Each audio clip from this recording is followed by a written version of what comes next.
बिस्मिल्लाहिर्रहमानिर्रहीम। आज मुतासिर कुन जीत हासिल नहीं हुई।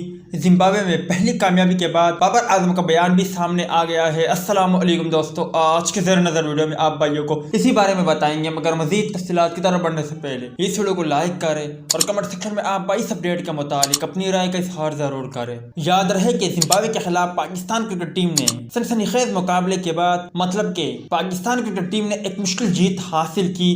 उसके बाद कौमी क्रिकेट टीम के कप्तान बाबर आजम ने कहा कि आज की जीत मुतासिर कुन नहीं थी, बल्लेबाजों ने अच्छी कारकर्दगी नहीं दिखाई, लेकिन हम अगले मैच में कमबैक करेंगे। मैच के अख्तामी तकरीब में बात करते हुए बाबर आजम ने कहा कि जिम्बाब्वे की कंडीशन मुख्तलिफ थी। जब आप बाउंसी विकेट से इस तरह की विकेटों पर आकर खेलते हैं तो आपको एडजस्ट करना पड़ता है। उन्होंने कहा कि अगर मोहम्मद रिजवान के साथ कोई बल्लेबाज खड़ा हो जाता तो हम बड़ा टारगेट दे सकते थे। मैंने ग्राउंड में आते ही मोहम्मद रिजवान के साथ यही कहा था कि ज्यादा देर तक क्रीज पर खड़े रहेंगे और स्कोर को आगे बढ़ाएंगे, मगर बदकिस्मती से हम अपने प्लान में कामयाब नहीं हो सके।